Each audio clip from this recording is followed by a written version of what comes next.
Originally, when I brought the script to them, they were fairly enthusiastic about it. The one thing they were not enthusiastic about was me playing the part, and I really can't blame them. At the time, Ryan O'Neal was a candidate, Burt Reynolds, Robert Redford, Jimmy Caan, and they all, were at the top of their game.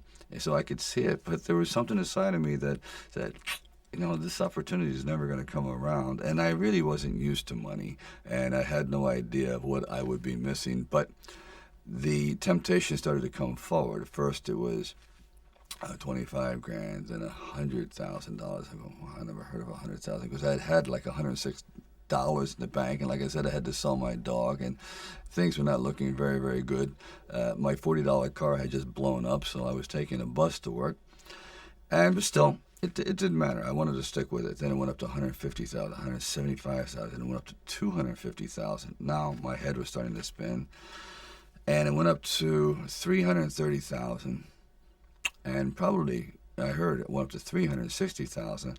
And I thought, all right, you've really managed poverty very well. You've got this down to a science. You really don't need much to live on. I had like sort of figured it out. So I was not in any way used to the good life. So I thought, you know what?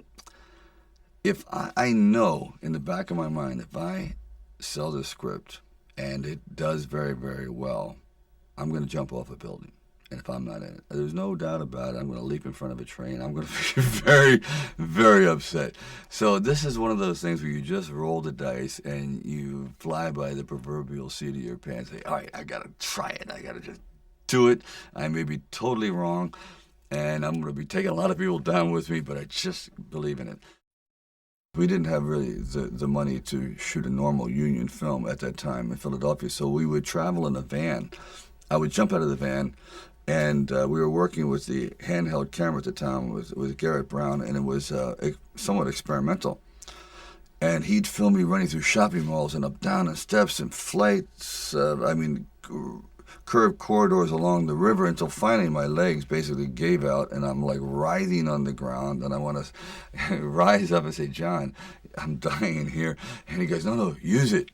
Use the pain. I said, for what? I mean, I'm in misery. He goes, well, no. It's giving your character, it's giving him some depth. I said, it's giving me bruises. It's giving me like agony. I can't sleep at night. But, John would use, one thing about John, he would use the environment. If he saw, like the scene where we just jumped down and saw this ship along the dock, docked along the pier, and he said, just jump out, run as fast as you can along the ship, and I'm running and running. I said, you know what, my legs are buckling. I'm literally going to crash down here.